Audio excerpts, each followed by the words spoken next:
ಚಲೋ ಉಪ್ಪಿಟ್ಟು ಮಾಡೇನಿ. ಇವತ್ತು ಉಪ್ಪಿಟ್ಟೊಳಗೆ ಮಸಾಲ ಉಪ್ಪಿಟ್ಟು ಅಂದ್ರೆ ಒಂದು ಸ್ವಲ್ಪ ವೆಜಿಟೇಬಲ್ ಕ್ಯಾರೆಟ್ ಬೀನ್ಸ್ ಆಮೇಲೆ ಸ್ವಲ್ಪ ಅಲ್ಲ ಎಲ್ಲ ಹಾಕಿ ಇವತ್ತು ವೆಜಿಟೇಬಲ್ ಇದು ಬಿರಿಯಾನಿ ಮಾಡತ್ತೇನೆ, ವೆಜ್ ಬಿರಿಯಾನಿ ಮತ್ತು ಇದು ಮಾಡತ್ತೇನೆ, ಉಪ್ಪಿಟ್ಟು ಮಾಡೇನಿ.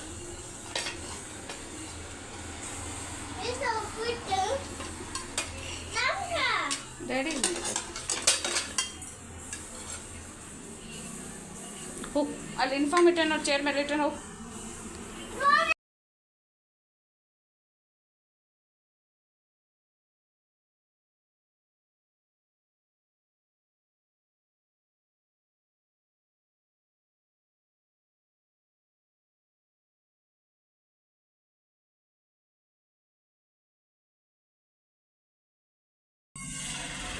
ಸ್ವಲ್ಪ ಮಳೆ ಆಗಿದ್ದಕ್ಕೆ ಎಷ್ಟು ಚಂದ ಗಿಡ ಆಗ್ಯಾವ, ಇದು ಹೂ ಆಗ್ಯಾವ ನೋಡ್ರಿ.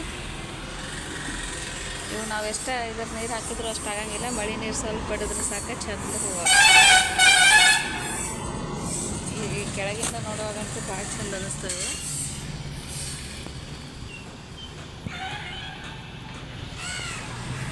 ಆಮೇಲೆ ಇವು ಗಿಡಕ್ಕೂ ಆಗ್ಯಾವ.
ಬಜ್ಜಿ ಮಾಡತ್ತೀನಿ. ಫಸ್ಟ್ ಪಾಲಕ ಸೋಸ್ಕೊಂಡು ಚೆನ್ನಾಗಿ ಹಚ್ಚಿ ತೊಳೆದಿಟ್ಕೊಂಡೇನಿ.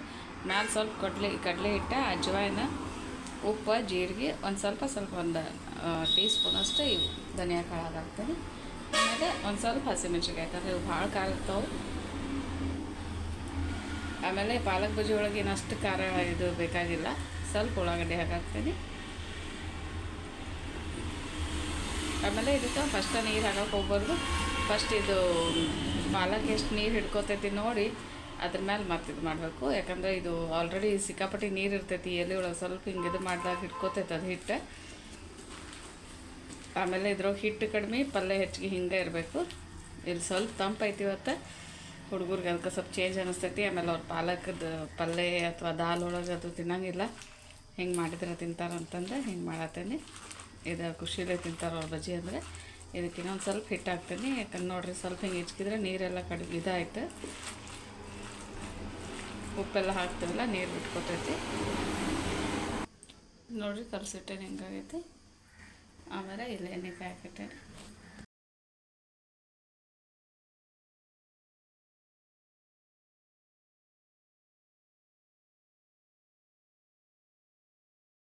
ಇವತ್ತು ಊಟಕ್ಕೆ ವೆಜ್ ಪಲಾವು ಮತ್ತು ಗೋಂಗೂರ ಸಾಂಬಾರು ಐತಿ. ಒಂದು ಸ್ವಲ್ಪ ಕಟಕ್ ರೊಟ್ಟಿ ಅದಾವೆ. ನಂಗೆ ಕಟಕ್ ರೊಟ್ಟಿ ಭಾಳ ಇಷ್ಟ, ಈ ರೊಟ್ಟಿ ತಿಂತೇನೆ. ಆಮೇಲೆ